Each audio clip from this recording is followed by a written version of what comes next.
श्री कृष्णाय वासुदेवाय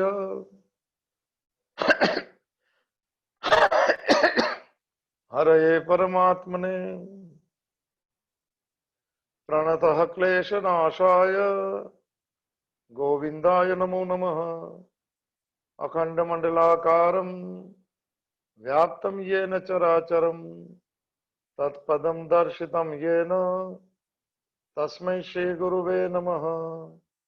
ओम श्री हरिं परमानंदं उपदेष्टारं ईश्वरं व्यापकं सर्वलोकानां कारणं तं नमाम्यहं। भवतापप्रणाशिन्ने आनन्दाघनमूर्तये ज्ञानभक्तिप्रदायिन्ये मातस्तुभ्यं नमो नमः। ओम सर्वे भवन्तु सुखिनः, सर्वे सन्तु निरामयाः, सर्वे भद्राणि पश्यन्तु मा कश्चित् दुःखभाग् भवेत्। ओम शांति शांति शांति। सच्चिदानंद रूपाय विश्वोत्पत्त्यादि हेतवे तापत्रय विनाशाय श्री कृष्णाय वयं नमः। मंगलम भगवान विष्णु मंगलम गरुड़ध्वज मंगलम पुंडरीकाक्षो मंगलाय तनो हरि।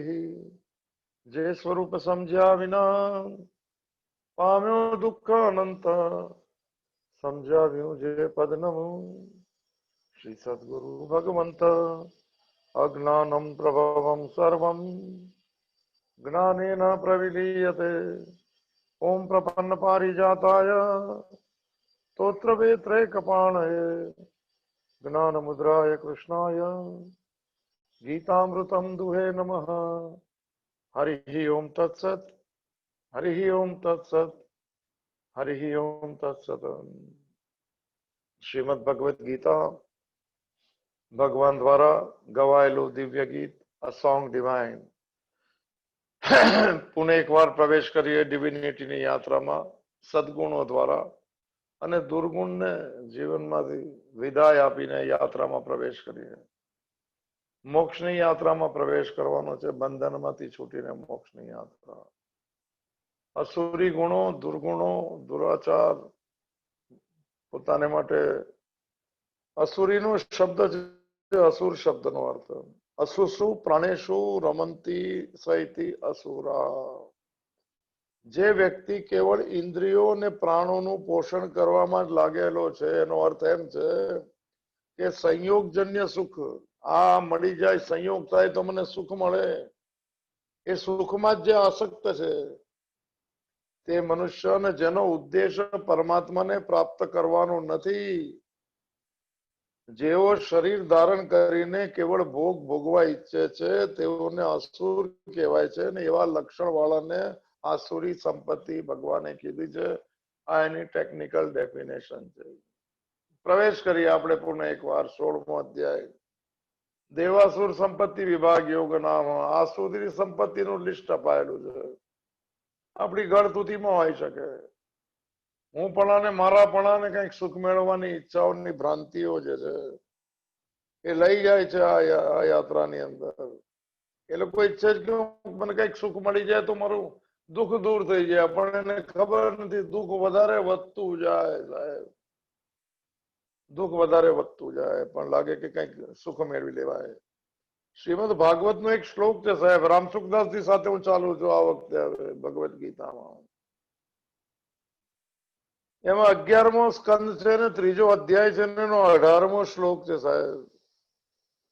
એમાં એમ કીધું કે હે રાજન, મને પરીક્ષિત ને મને કહે છે કે હે રાજન, સ્ત્રી પુરુષ સંબંધ વગેરે બંધનોથી બંધાયેલો પુરુષ બે પ્રયત્ન કરે છે, સુખની પ્રાપ્તિ અને દુઃખની નિવૃત્તિ માટે કર્મ કરતો જાય છે। પરંતુ જે માયાથી તરવાની ઈચ્છે છે એ લોકોએ વિચાર કરવો જોઈએ કે હું જે કર્મ સુખ માટે અને દુઃખથી દૂર કરવા માટે કરું છું એ કર્મોનું ફળ કેવી રીતે ઉલટું આવી જાય। સુખને બદલે દુઃખ મળે કર્મના, અને દુઃખ થવાને, દુઃખ દૂર થવાને બદલે તેનું દુઃખ વધારે વધતું જાય. કર્મણ્ય આરંભણાનામ દુઃખ હત્યે સુખાય ચ પશ્યેત પાક વિપર્યાસ મિથુની આચાર્યણામ નૃણામ. અઘરી વાત આપણે નહીં જઈએ તો ચોથો શ્લોક છે સાહેબ. ગઈકાલે જેનો ભાવ લીધો બે મને ભાવ બાકી છે. ચોથા શ્લોકમાં છ આસુરી સંપત્તિ છે. આખો અધ્યાયનું લિસ્ટ છે. આપણે દુર્ગુણોને જાણવા છે, એની ગ્રંથિઓ જોવી છે, ખોલવાના રસ્તા ગોતવા છે, અને આ ખોટી સમજણમાંથી છૂટી જવાનું છે. આવી તૈયારી હોય તો આવું ભગવદ્ ગીતા સાથે કરુણા વરસી રહી છે પરમાત્માની. જે આચરણ કરે છે એનો અનુભવ કરે છે. ગઈકાલે આપણે મને જે શ્લોક છે ફરી એકવાર યાદ કરીને, દંભો દર્પો 16મો અધ્યાય દેવાસુર સંપત્તિ વિભાગ યોગ. દંભો દર્પો અભિમાનશ્ચ ક્રોધ પારુષ્યમેવ ચ અજ્ઞાનમ ચ અભિજાતસ્ય ભવંતી સંપત્તિમ આસુરીમ. એમાં આપણે ગઈકાલે પૌરુષ પર હતું. અભિમાનનું બહુ પ્રતીક છે. કઠોરતા, કઠોર સ્વભાવ. 4 જાતના રામસુખદાસજી આપેલા છે. શરીરને અકળાઈને ચાલવું કે વાંકા ચાલવું, શરીરનું પૌરુષ છે. કઠોરતા. ટેડી આંખે જોવું, નેત્રોનું પૌરુષ છે. વાણીથી કઠોર બોલવું જે બીજા ભયભીત થઈ જાય, વાણીનું પૌરુષ છે સાહેબ. બીજા ઉપર આપત્તિ, સંકટ, દુઃખ આવતા પણ એમને સહાય નહીં કરવાની અને રાજી થવું, એ લોકો એ જ લાગના છે. આવા કઠોર ભાવો જે અંદર ઉત્પન્ન થાય એ આસુરી સંપત્તિ અંતર્ગત કઠોરતાનું, એ હૃદયનું મને પૌરુષ છે. અને કોઈ બીજાને કઠોર વચન સંભળાવીને દુઃખ આપીને લોકોને કેવું કે મેં તેના દાંત ખાટા કરી દેવા, હવે તે મારી સામે બોલી શકશે નહીં. આ બધું વ્યવહારિક પૌરુષ છે સાહેબ. આમાંથી થોડું થોડું બહાર આવવાનું છે સાહેબ. આપણે બધામાં કંઈક કંઈક હઈશું. તો થોડું આગળ લઈએ રામસુખદાસજી સાથે સાધક સંજીવની. જયારે આ બધું કેમ થાય છે? આ બધું સ્વાર્થ જયારે વધી જાય, વિપુલ થઈ જાય, એનું પ્રમાણ વધી જાય, એને કારણે મનુષ્ય જે ચીજનો સ્વાર્થ છે, મતલબને સિદ્ધ કરવાના ઈરાદાથી, મતલબ સિદ્ધ કરવો છે એના ઈરાદાથી પછી એવી ક્રિયાઓ કરશે કે જે કોઈ વચ્ચે આવે ને ભલે કષ્ટ મળે, સામેવાળા પર ભલે આપત્તિ આપે, એનામાં વિવેક નથી. આવો વિચાર આપણામાં ન આવે ત્યારે સમજવાનું કે આસુરી સંપત્તિ ચરમ સીમા પર છે. હૃદયના કઠોર ભાવ હોવાથી કહેવાનો પોતાનો સ્વાર્થ જોશે. તેના મન, વાણી, શરીર, વર્તન આદિમાં કઠોરતા આવે છે. સ્વાર્થ ભાવની વૃત્તિ અધિક માત્રામાં વધી જાય તો પછી તો હિંસા પણ કરે છે. આ તમોગુણની વિશેષતા છે. હિંસા, ક્ષય, અનવેક્ષમ, અવિક્લિશ્ય, 18. આપણે બહુ અઘરું નથી કરવું સાહેબ. આ ડિટેલમાં લેવાનું કારણ એટલું છે કે આપણી અંદર ક્યાંક ક્યાંક પડ્યું હોય તો ખૂણે કાચરે થોડું સાફ કરી નાખો. એને મને સત્તા નહીં આપો, એને સાચું નહીં માનો. કોઈ કે મારી સાથે કર્યું તો હું બદલો લઉં, એ ભાવ નથી કોઈ કામનો સાહેબ. અને પછી કઠોરતાથી શરૂ થવું જીવન એટલા કઠોર બની જવાશે કે લોકો સાથ આપતા પણ છૂટી જશે ને એકલા રહી જવું પડશે. જોયા છે લોકોને, એકલા લોકોને જોયા છે. સમય ચાલતો હતો, શરીર હતું, સંપત્તિ હતી, ટાઈમ ચાલતો હતો ત્યારે કઠોરતા બી ચાલતી હતી. લોકો ચલાવી લેતા હતા. મતલબી દુનિયા પણ છે સાહેબ. પણ હવે એમાંથી મને શરીર સ્વાસ્થ્ય નહીં રહ્યું ને સંપત્તિ નહીં રહી કે સત્તા નહીં રહી, ત્યારે ઘમંડ અને પૌરુષ ને અભિમાન ને દંભ અને દર્પની યાત્રા જે છે એવા મોડ ઉપર લઈ જાય છે કે વ્યક્તિ એકલો રહી જાય છે. આની સાથે કોઈ નથી હોતું. તો આપણે એવું કોઈ દંભ પણ નહીં કરવો, દર્પ પણ નહીં કરવો, પાખંડ બી નહીં કરવું, મિથ્યા વાણી નહીં બોલવી, જુઠ્ઠું બિલકુલ છોડી દેવું સાહેબ. આ બહુ દુઃખદાયક ઘટનાઓ છે. પકડાય તો જશે. સ્વામિનારાયણના સાધુઓ કહે છે કે પૃથ્વી ગોળ છે. તમે ક્યાંય પણ એવું વર્તન કર્યું તમને લાગ્યું છે કે કોઈ જોયું નથી, પણ ફરી ફરીને પાછું ત્યાં જ આવશે જ્યાં કોઈને ખબર પડશે. ગોળ છે, કોઈ ખૂણો કાચરો નથી. અહીંયા આપણું ખોટું કરેલું છુપાતું નથી એમ કે છે. તો સ્વાભાવિક કઠોરતાથી મને જે છે બીજાઓ પાસેથી સંપત્તિ દબાણ કરવું, બીજાને દુઃખ આપવું, એમાં રચા પચા રહેતા લોકોને પોતાના સુખ દુઃખનો વિચાર નથી કરતા, એ પારુષ્યમ છે. અને છઠ્ઠું, ચોથા શ્લોક અંતર્ગત આસુરી સંપત્તિ, જેનું નામ છે, બહુ મોટો વિષય છે, આપણે બહુ લેવો નથી વધારે. અજ્ઞાનમ, અઘરું લાગે, આપણને લાગે આપણે કામનું નથી, આપણું જ છે આ કામનું. સાહેબ હું તો છું આમાં પૂરી રીતે, બધા બીજાની ખબર નહીં. અને બિલકુલ નીકળો અને ન નીકળી શકાય તો સદગુણ વધારો. પહેલો, બીજો ને ત્રીજો શ્લોકમાં જે આપેલા છે એને વધારશું તો પણ ચાલશે સાહેબ. તો આ ધીરે ધીરે ક્ષીણ થશે એના સંસ્કારો. અને અજ્ઞાન તો બહુ મોટો વિષય છે સાહેબ. એને મોહ પણ કહેવાય છે, જીત પણ કહેવાય છે. શરીર ભાવ વાળી વ્યક્તિ જિદ્દી વધારે હોય છે, એનું અજ્ઞાન બહુ ચરમ સીમા પર હોય છે. સ્વરૂપની અજ્ઞાનતા, હું કોણ છું એ નહીં જાણવું, મૂળ સાથે મુલાકાત ના થવી, ભગવાન સાથે એકત્વ ન કરવું, એની મરજીમાં મારી મરજી ના મિલાવી, આ બધી અજ્ઞાનના નાના પાસા છે સાહેબ. હું મારા મૂળથી ચૂકી ગયો છે એટલે બહાર જિંદગીભર ભટકતો જ રહીશું. સંસારનું નામ પેરીફરી છે, એના મૂળનું નામ છે પરમાત્મા. હું પેરીફરીમાં જ ફરતો રહીશ અને હું મને મૂળ સમજુ છું. તો અજ્ઞાનની શામસુખદાસજીની વ્યાખ્યા છે અવિવેક. અવિવેક એટલે બે ચીજને છૂટી ના પાડી શકે આપણે. વિવેક ચૂડામણી જોઈ હતી. સત શું છે કે અસત શું છે ના જાણવું, જાણવા છતાં ઉપયોગમાં નહીં લેવું. કોઈ ચીજનો સાર શું છે ને અસાર શું છે, કયું કર્તવ્ય, હવે આવશે આગલા શ્લોકોમાં કર્તવ્ય કરાય કે કેવું. આનો શ્લોક છે 5મો, 6ઠ્ઠો શ્લોક. કર્તવ્ય શું કરાય કે કયું ન કરાય એનું જ્ઞાન નથી હોતું, ને હોય છે તો ઉપયોગમાં નથી હોતું. કેમ આવું થાય છે સાહેબ? અજ્ઞાન કેમ ફૂલું ફાલ્યું છે બહુ જન્મથી? અવિદ્યા કેમ મને ચરમ સીમા પર આવી ગઈ સાહેબ? કારણ કે આપણી દ્રષ્ટિ નાશવાન પદાર્થોના ભોગ અને સંગ્રહ પર ટકેલી છે, પરિણામ તરફ નહીં. 18મા અધ્યાયના બધા ઘણા બધા શ્લોકો છે સાહેબ. મને મારી એક ચીજ મને પૂરી થઈ જાય, એક ચીજ મળી જાય મને, અરે એનું પરિણામ શું આવશે, કે ક્રિયા કા પાછળનો ભાવ કયો છે, એનો વિવેક કર્યા વગર, એને સમજણ વગર, એનું જ્ઞાન જાણ્યા વગર જે કરી શકે છે કે નાશવાન પદાર્થ, બધાથી જ નાશવાન છે સંસારમાં સાહેબ. ધન બી નાશવાન છે, શરીર પણ નાશવાન છે, વસ્તુના ઋણાનુબંધ પણ નાશવાન છે, એ બધું નાશવાન છે. એ નાશવાનના સંયોગોમાં કંઈક સુખ ગોતવું. રામસુખદાસજી નો ફેમસ શ્લોક છે, શબ્દ છે સાહેબ. આવો તમે આ વખતે રામસુખદાસજી સાથે અનલોક મને 5 માં આપણે પ્રવેશ કરશું. ટોપ ક્લાસ વ્યાખ્યાઓ સાહેબ. આપણને તો આ લાઈન આ માર્ગ આવડે નહીં. રામસુખદાસજી સાથે થોડું જીવનમાં બધાનું કલ્યાણ દેવા ભાવ સાથે થોડું, ભલે થોડું ક્લિષ્ટ લાગશે, થોડું અઘરું લાગશે, પણ આ સાચી વાત. પરિણામ પર દ્રષ્ટિ નથી. મને શું મળશે અને હું શું સંગ્રહ કરીશ એના પર દ્રષ્ટિ. અને અજ્ઞાન કહેવાય છે, અવિવેક મને કહેવાય છે.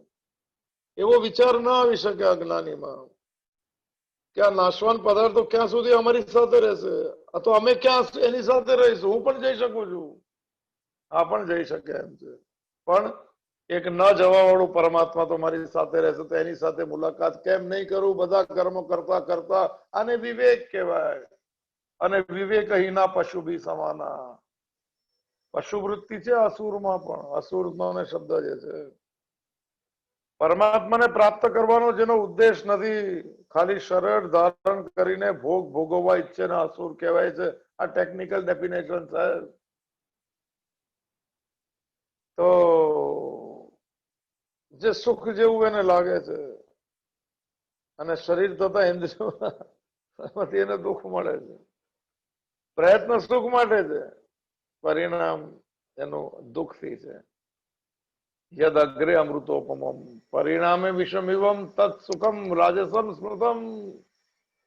18મા અધ્યાયમાં આપેલું છે. શરૂઆતમાં સુખ અમૃત જેવું લાગશે, શરીર સારું છે, બધું ધન છે, સંપત્તિ છે, લોકો છે. યદ અગ્રે અમૃતોપમમ. સિનિયર સિટીઝન ને થોડી તબિયત જે પણ હશે, સંજોગો જે પણ હશે, પરિણામે વિષમિવમ. પરિણામ એનું વિષ જેવું છે, કારણ કે મને સુખના ભાવ તો મનમાં છે, શરીર તો સાધન છે સાહેબ, શરીર તો ગાડી છે લઈ જવા માટે, સુખ તો મનને જોવે છે, શરીરને નહીં. અને શરીરમાં સ્વાસ્થ્ય નથી તો પછી એ જ વિષય મને ભોગવવાની વૃત્તિઓ મને વિષમાં પરિવર્તકે. તત્ સુખમ રાજસમ સ્મૃતમ.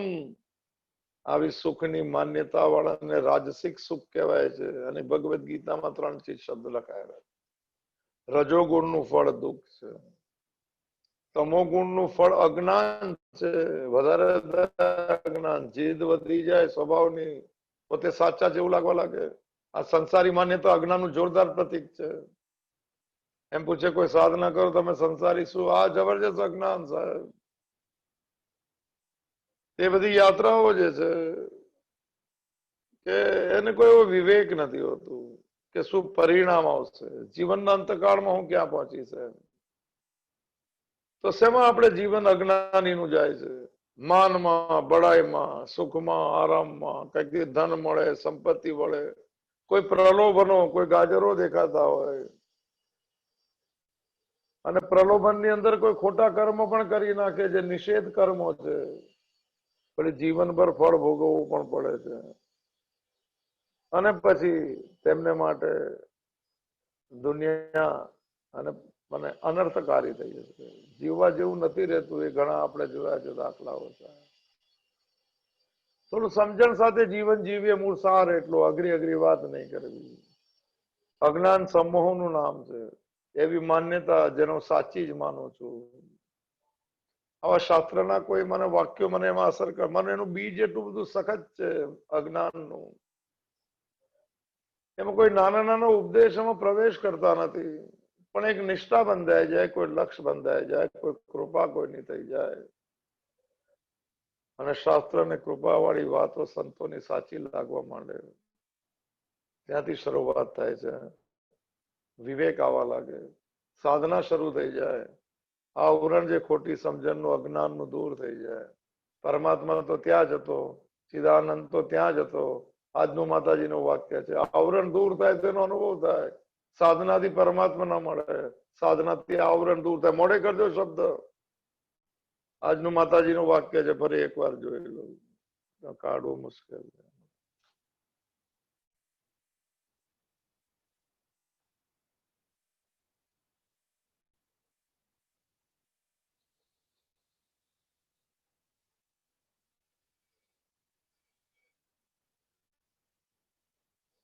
સોરી, આ બધું મારાથી નહીં આવડે, આ બધું વાક્ય નહીં મળે.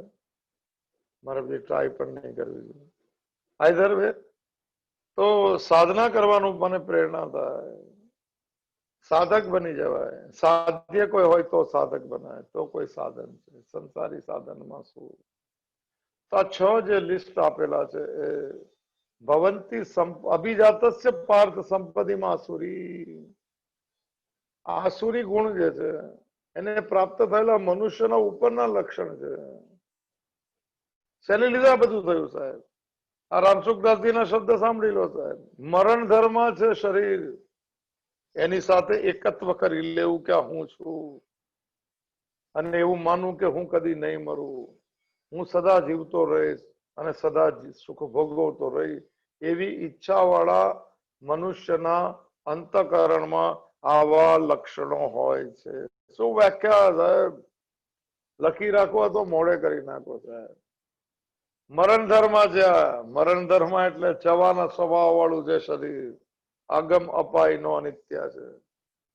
મરણ ધર્મ શરીર સાથે એકતા માની લીધી કે હું જ છું શરીર, અને પછી બીજો ભાવ શરૂ થઈ ગયો. અંદર ઇનબિલ્ટ છે કે હું કદી મરું નહીં, હું સદા જીવતો રહું, અને સદા મારી માન્યતા જેમાં સુખ છે સુખને ભોગવતો રહું.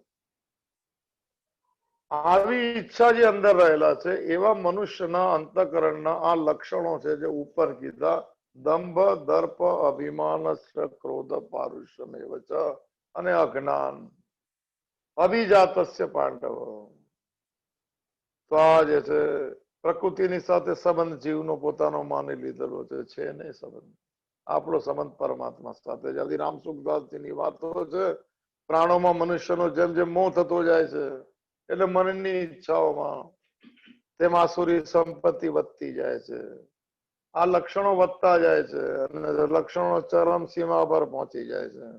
આસુરી સંપત્તિ અત્યધિક વધવાથી મનુષ્ય પોતાના પ્રાણોને ટકાવવા માટે, ઈચ્છાઓને ટકાવવા માટે, સુખ ભોગવવા માટે બીજાનું નુકસાન પણ કરે છે. એટલું જ નહીં, રામસુખદાસજી કહે કે બીજાની હત્યા પણ કરે છે. આ પૂરું તમસ ગુણ લાગી જાય જયારે એની અંદર, તારે આ અવસ્થા થાય છે. તો આપણે મને આ પહેલા લક્ષણો 4 મને ચોથા શ્લોકમાં આસુરી લક્ષણ જે અપાયા છે, હવે ભગવાન મને સ્પષ્ટ કરી દે છે. 16મો અધ્યાય સાથે રાખજો, જરા ચેક કરી લેજો. આવે જ અવાજ આવે? પહેલા 3 જે શ્લોક હતા એ મને દેવી સંપત્તિના હતા, જેનો ઉદ્દેશ મને જે છે ભગવત પરાયણ થવાનો છે, ભગવાનના આદેશ પ્રમાણે સંસારમાં જીવવાનો છે, રાગ દ્વેષ છોડીને જીવવાનો સ્વભાવ જે છે, જે સત્વગુણ સાથે છે, બીજાના સુખમાં સુખી બીજાના દુઃખમાં દુઃખી એવો ભાવ વાળો જે છે. આ બંનેનું વિવેચન કરવા માટેનો 5મો શ્લોક છે. અર્જુન એમ કહેવા માંગે કે તને મોહ થઈ ગયો છે અર્જુન. આ બધા સ્વજન છે એવું તું માને છે, સાચે સ્વજન જ છે, પણ એ અધર્મી છે, દુરાચારી છે, આતતાયી છે, અને તારા છે એટલે તું યુદ્ધ નહીં કરે. એ માન્યતાનો મોહ તું છોડ અને તું મને છલાંગ માર. મોહને છલાંગ મારવી પડશે, ચાલીને નહીં જાય. એના એક મોટી સ્વભાવ બદલાવાની છલાંગ, એક સ્વભાવનું પરિવર્તન, એક લક્ષ્યનું પરિવર્તન. સાહેબ, આ શ્લોક જે છે એક મને બેઝિક શ્લોક છે કે દેવી સંપત્તિથી શું થાય ને આસુરી સંપત્તિથી શું થાય. આપણે જોઈ લે, આપણને તો હજુ સુધી ખબર નથી કે આપણી ટાઈપના સ્વભાવ વાળાનું શું થાય. સિવાય કાંઈ નહીં થાય. ફરી પુનરપી જનનમ પુનરપી મરણમ પુનરપી જનની જઠરે. તો શ્લોક નંબર 5 બહુ ડિટેલમાં નથી લેતો, બહુ ડિટેલમાં છે. સાધક સંજીવની મારી સાથે છે.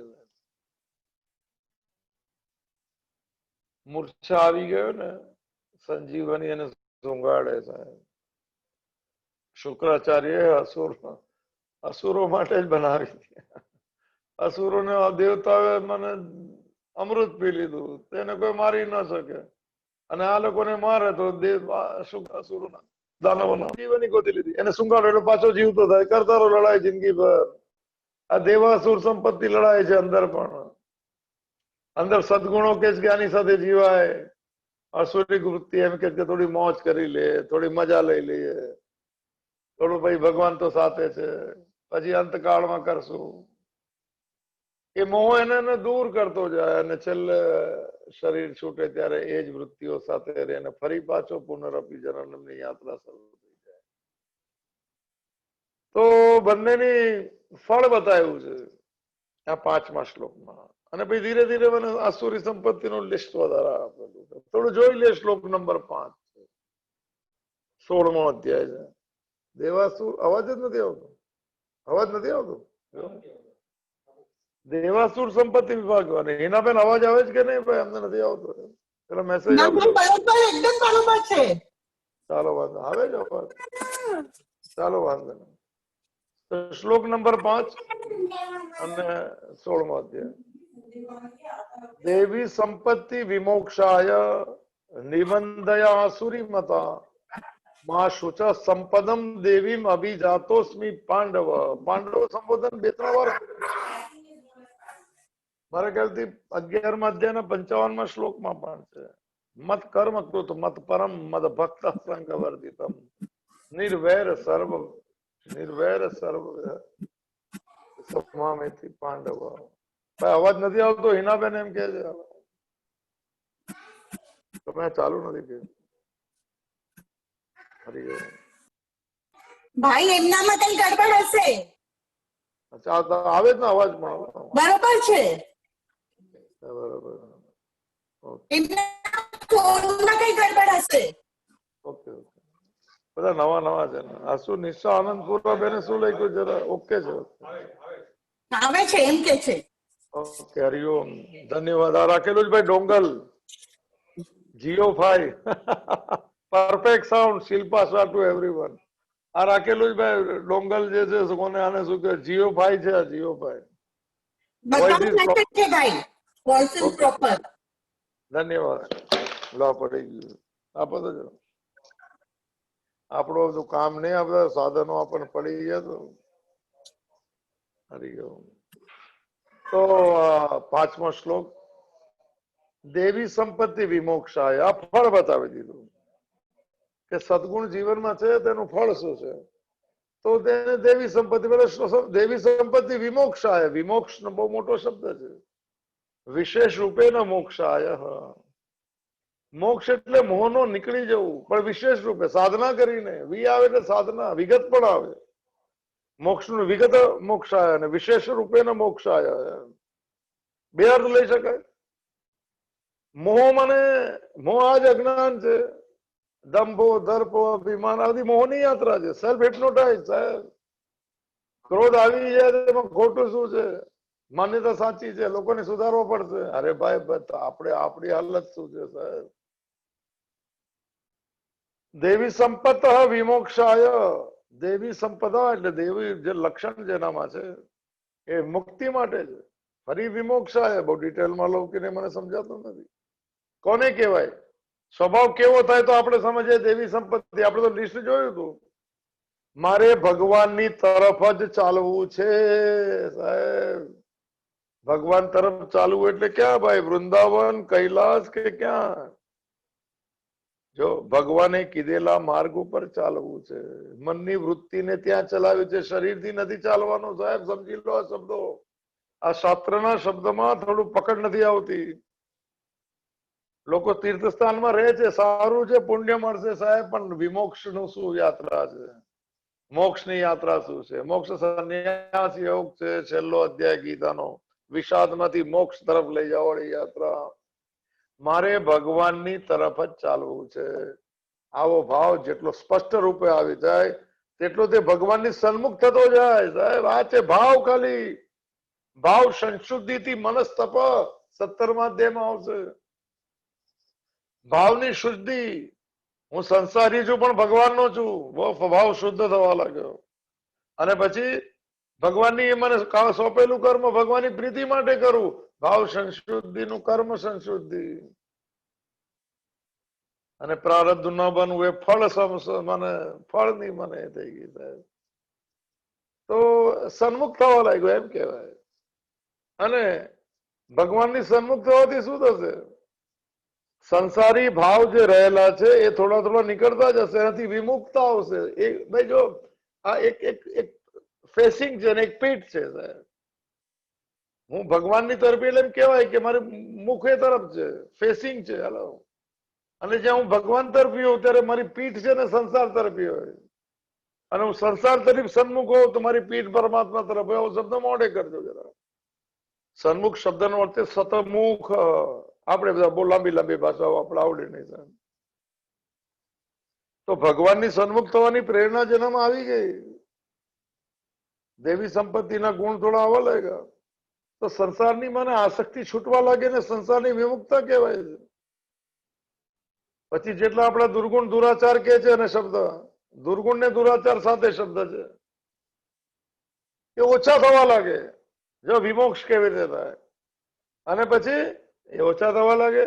પછી દેવી સંપત્તિના જેટલા સદગુણ ને સદાચાર છે, આ દુર્ગુણ દુરાચાર, સદગુણ સદાચાર, એ ધીરે ધીરે પ્રગટ થવા લાગે છે.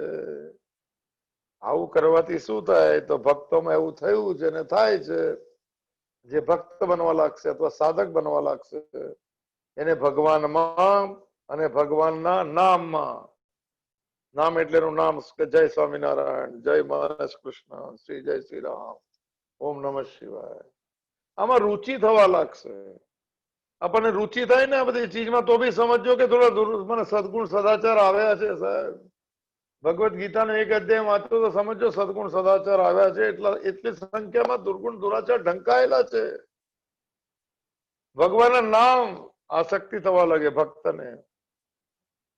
ભગવાનના રૂપમાં, એના દર્શનમાં, મંગળામાં, એની અંદર મને રુચિ થવા લાગે. એક મને પ્રેમ પ્રગટવા લાગે. એક પેલા બહાર ફરતા હવે લાગે કે નહીં ભગવાનના રૂપ જોઈએ. ભગવાનની લીલામાં એને મને આવે. કથાઓ સાંભળે. ભાગવત કથા ચાલે છે અત્યારના 17 તારીખ સુધી. પણ આંખમાં આંસુ સાથે ભાગવત કથા સાંભળજો સાહેબ. પરીક્ષિતને કથા કહેવાય પણ મને કહેવાય છે એવો ભાવ રાખજો. પરીક્ષિત જેવા આપણે ન બની શકીએ, કારણ કે એમનો સવાલ હતો સુખદેવજીને અસ્તિત્વને કે મ્રિયમાણા નામ કિમ કર્માણી, જેનું મૃત્યુ સમીપ એને શું કરવું જોઈએ. સાહેબ આવો સવાલ ક્યારે આવશે? આપણું પણ સમીપ છે, 10 વર્ષ કે જે બી કઈ આપણા હાથમાં જ નથી. આપણે તો જોઈ લીધું અજ્ઞાન શું કે છે કે હું મને ક્યારે મરીશ જ નહીં. હું કદી મને મરણ ધર્મ શરીરને એક હું માની લીધું છે. હું કદી મરીશ જ નહીં ને સદા જીવતો રહું ને સદા સુખ ભોગવું, આવી વૃત્તિને દુર્ગુણ દુરાચાર કહેવાય સાહેબ બધામાં છે. હવે આ બધા ટેકનિકલ સમજી લેજો. રામસુખદાસજી સાહેબ સાધક સંજીવની આવી ગઈ, ઉચકતા તકલીફ થાય સાહેબ. તો આ બધા લક્ષણો છે સાહેબ. થોડો મોક્ષની યાત્રા શરૂ થાય તો રૂપમાં આકર્ષણ થાય ભગવાનના, ભગવાનના નામમાં. માળા લઈ લો એક સાથે, ઘરમાં બેસીને ફેરવો, કોઈ જોશે નહીં. માળાની સેલ્ફી ફેરવતા લઈને મોકલો, લોકો બી કહેશે ભાઈ આપણી હવે પાર્ટીમાં નહીં આવે, આમે બીજી પાર્ટીમાં ગયા. મને સદગુણ સદાચારમાં આવી ગયા. એની લીલામાં ગુણ ના હશે. ભાગવત લીલા છે ભગવાનની. લીલા કે છે કે એની મરજી છે એ મને ચાલે, માલિકની લીલા હોય સાહેબ. એની અંદર ખાલી ભાવ પ્રગટ કરવા. લીલામાં શંકા અને સંદેહ છોડીને સાંભળાય. સંદેહ હોય, શંકા હોય, આશંકા હોય ત્યારે દુર્ગુણ દુરાચાર છે સાહેબ. કથા અંદર ન જાય. ભગવત ગીતાના શ્લોક નથી જતા અંદર. ખબર નહીં કઈ બજાર ફરે છે સાહેબ.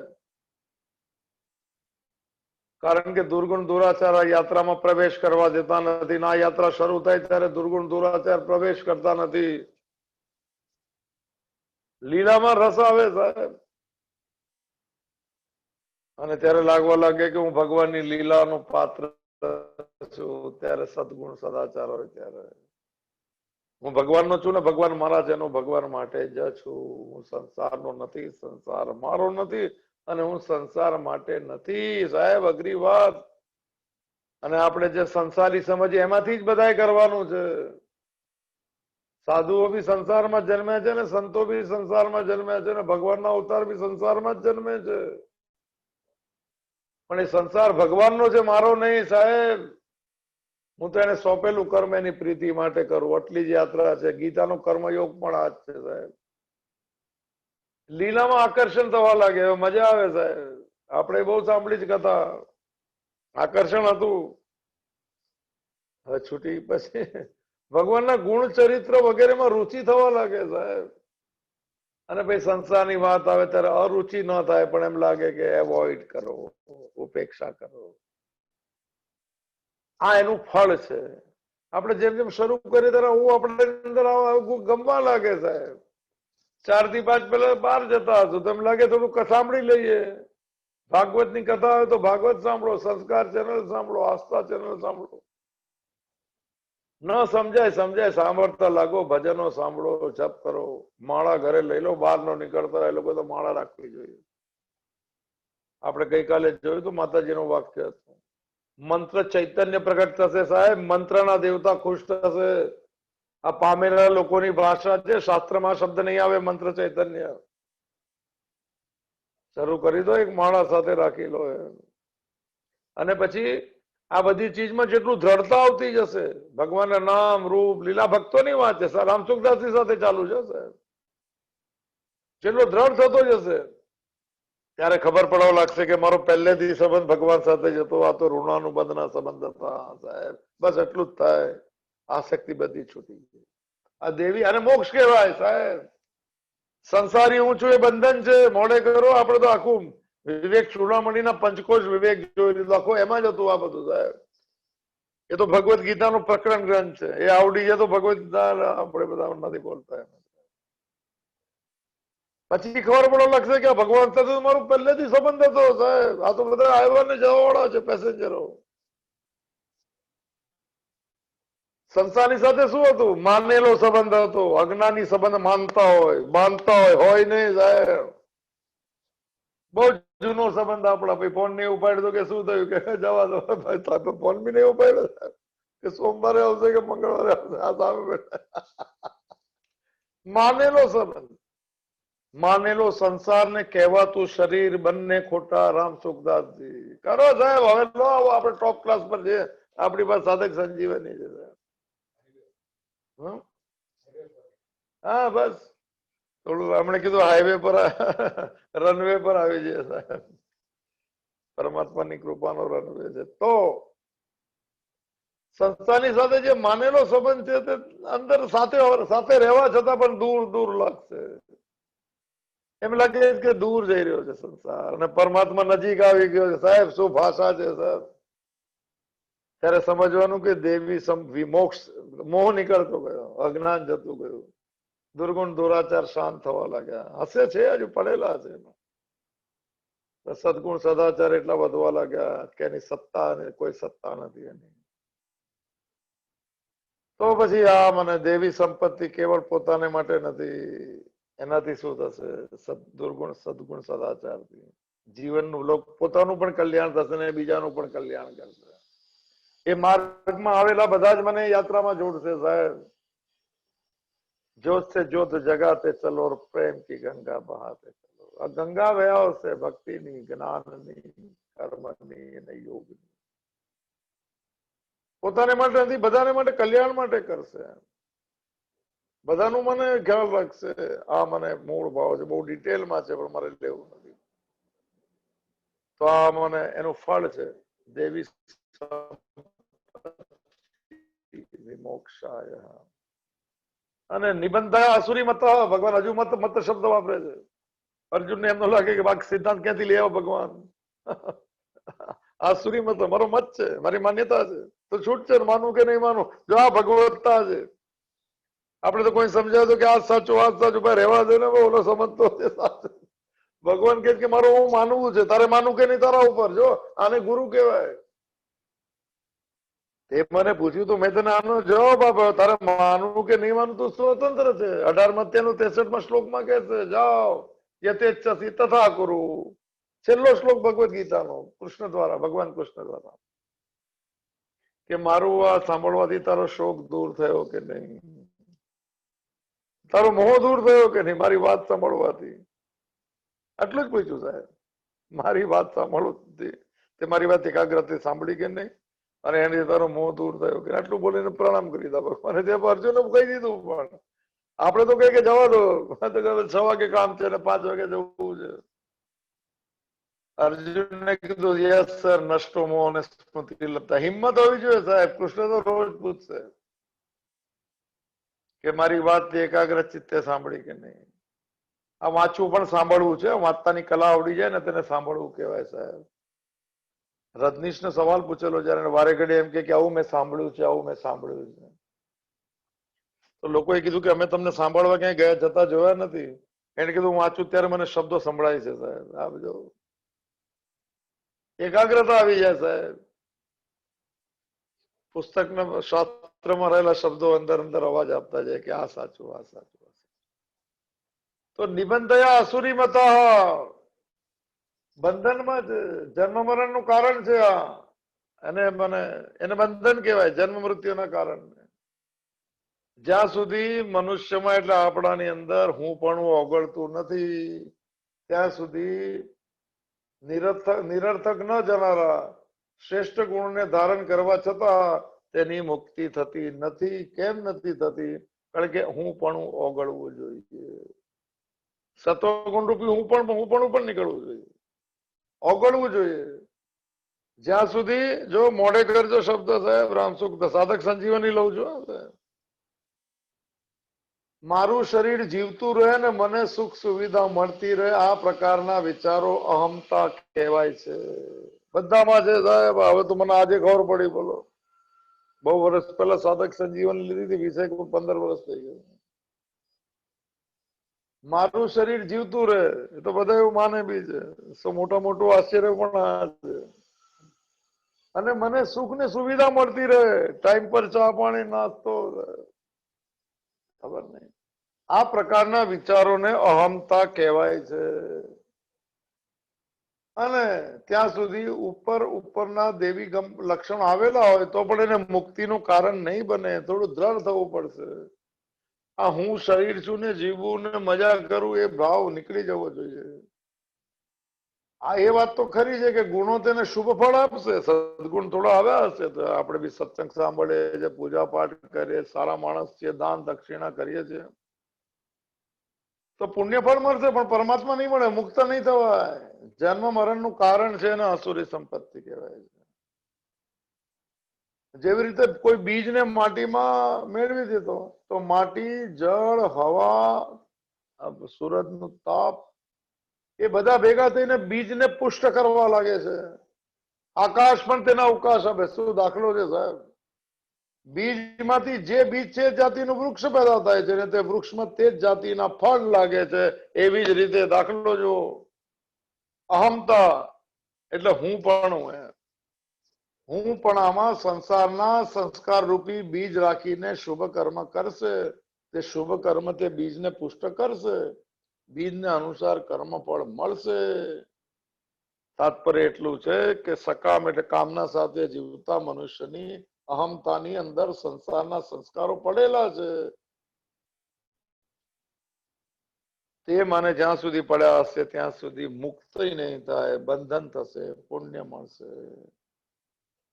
તો એમ પૂછે છે સવાલ કે મુક્તિ માટે શું કરવું જોઈએ, બંધનથી છૂટવા માટે શું કરવું જોઈએ? ઉત્તર બહુ સીધો છે સાહેબ. જેવી રીતે બહુ જૂનો દાખલો છે, કોઈ બીજને તમે શેકી નાખો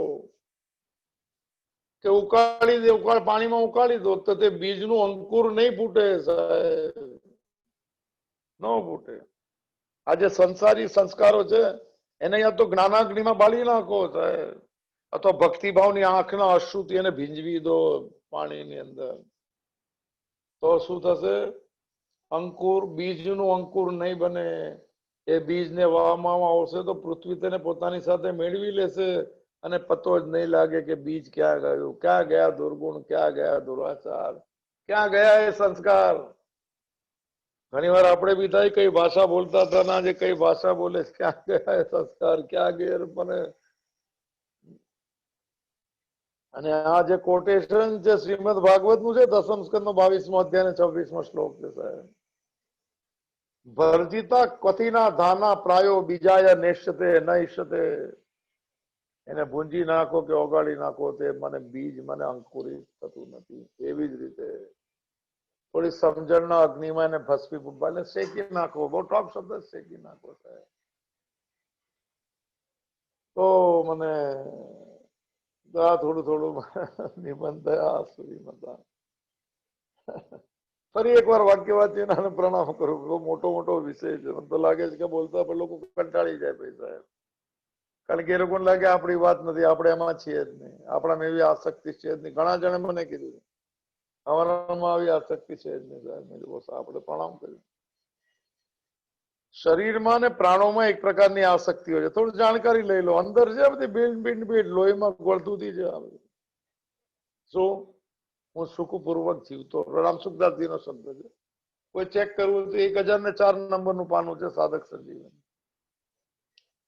હું સુખપૂર્વક જીવતો રહું. બીજું મને માન ને બડાઈ મળતા રહે. હું ભોગવતો રહું. આગળ આવશે જ વારમાં. આ એક્સટેન્શન આવવાનું છે સાહેબ. આ તો ખાલી ઉપરની વાત છે. આ રીતેના વ્યક્તિત્વને બચાવીને જે ચાલે છે તેનામાં સારા ગુણો આવવા છતાં પણ આસક્તિને કારણે બંધનમાંથી છૂટતો નથી. આ બંધન છે. અને પછી એને વારે ઘડીએ યોનિઓમાં જન્મ લેવાનું થાય છે. 13મા અધ્યાય 21મા શ્લોકના હિસાબે. તો આપણે આમાં બહુ નિબંધ એટલે થોડી છલાંગ મારવી પડશે સ્વભાવની. માત્ર હું ભગવાનનું છું માનવા લાગો ને સાહેબ, આ છૂટી જશે. ભગવાને સોંપેલું કર્મ કરું છું, છૂટી જશે. ધીરે ધીરે વધતું વધારો અને જે પરિણામ જે પણ જીવનમાં આવતા જાય ભગવાનના પ્રસાદ તરીકે સ્વીકારો. નાના નાના રસ્તા આપણે સાક્ષી ન બની શકીએ તો આ કરવા જેવું છે સાહેબ. બહુ વખતે આપણે બી તો મને આ યાત્રામાં પ્રવેશ કરવા જેવું છે. જે 16મા અધ્યાય નામ આવશે આ જ અધ્યાયમાં કે આ સૂર્યોની વળને ક્યાં મોકલશું. આમાં તો બંધન નું કારણ તત્વો યાંત અધમામ ગતિ, અધમ ગતિ મળશે અને એમ લખેલું આવશે. આ અધ્યાય બહુ કડક છે અધ્યાય સાહેબ. સૌથી મારે ચાબુક વાળો અધ્યાય પણ આ જ છે. ચાબુક તો ન કહેવાય, પણ આપણી માન્યતા પર ઠેસ મારે સાહેબ. આપણે એમ લાગે કે બહુ બધું જાણી લીધા છે, એમ લાગે બિલકુલ જાણ્યું નહીં સાહેબ. હવે સાંભળે તો એમ લાગે કે આપણે તો કઈ છે જ નહીં. અર્જુનની અંદર જે બંધ મને મોહનો ભાવ આવી ગયો છે સાહેબ, એને એને એ કહેવા માટે હવે જે શબ્દો વાપરશે, માં સૂચ સંપદમ દેવીને અભિજાતોસ્મી પાંડવ. અર્જુન તું ડર નહીં આ બધી વાત સાંભળીને. અને પાંડવ શબ્દનો અર્થ આપણા લોકો માટે છે, સંસારના જન્મ્યા છે બધા માટે આ શબ્દ વપરાયો છે. માં સૂચ અને સંપદમ ને દેવી અભિજાતો અસી પાંડવ. આપણે એની વ્યાખ્યા લઈએ સાહેબ. અર્જુન તું એટલે આપણને બધાને ભગવાને કીધું છે કે તું દેવી સંપત્તિ સદગુણ ને સદાચાર લઈને જ બધા જન્મ્યા છે સાહેબ. આપણી વાત છે, પણ સાથે સાથે મને દુર્ગુણ ને દુરાચાર પણ આવેલા છે, અને પાછલા જન્મના કેરી ફોરવર્ડ થયેલા દુર્ગુણ ને દુરાચારોએ સદગુણ ને સદાચાર ને ઢાંકી દીધા છે. એક શબ્દ ફરીથી મોઢે કરજો, અજ્ઞાનેન આવૃતમ જ્ઞાનમ તેન મુહ્યંતિ જંતવ. આ શબ્દ છે. અજ્ઞાન એટલું બધું ગાઢ થઈ ગયું હોય તો જ્ઞાનને ઢાંકી દે છે સાથે સદગુણ સદાચાર. આપણે બધા સાથે જન્મેલા છે, પણ આપણે એ તો સદગુણ સદાચાર ને ઉપયોગમાં એનું આચરણ કરવા લાગી જઈએ. એ સરળ પડે, અથવા હું પણ ને મારા પણ છોડતા જઈએ તો બસ મને આવરણ બદલાતું જશે. એ સદગુણ સદાચાર ઉપર રહેશે ને અજ્ઞાન નીચે આવી જશે. આવું કરી શકાય. ઉપનિષદ નો ન્યાય પણ છે કે સુવર્ણમય ને પાત્રે ન. આ સંસારની બહારની ચીજો સુવર્ણમય જેવી લાગે છે, બહુ આકર્ષિત કરે છે, પણ સત્યની અંદર છુપાયેલું હોય છે. એ સત્યને આપણે ઉજાગર કરવાનું છે. એટલે અર્જુન તું મને આપણે બધાને કીધું ભગવાને, આપણે બધા દેવી સંપત્તિ લઈને જન્મેલા છીએ, પણ અત્યારના આનો થોડું મને વિશેષ મને આની સાથે જોડાઈ ગયા તો થોડું જાણીને એમાંથી નીકળતા છે. તું છલાંગ મારામાંથી, તું ભગવાનનો છે માનો મોટી છલાંગ છે. આ હિનાબેને જે દાખલો આપેલો આ શ્લોકનો, થોડો દાખલો સમજવા જેવો છે. કૃષ્ણની મને યાત્રા જે છે એ પક્ષી સાથે સરખાવી છે કે એના બાળકોને કેવી રીતે શીખવાડે છે કે ઉડતા કેવી રીતે શીખવાડે. સાહેબ આ આપણને આપણી પાંખ સંકોચાઈ ગઈ છે. વિવેક અને વૈરાગ્ય વગર અવિવેક અને રાગ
આપણે મીટિંગ અહીંયા જ ક્લોઝ કરીએ છીએ. આલોકભાઈનું ઝૂમ બંધ થઈ ગયું છે. હવે ફરીને ટ્રાય કરવાનો કઈ ફાયદો નથી, પણ કાલે સેમ ટાઈમે, એટલે બીજી કોઈ તકલીફ નથી. ખાલી એમને ફોન લેતા નથી ફાવ્યો ને એટલે આમ થયું છે.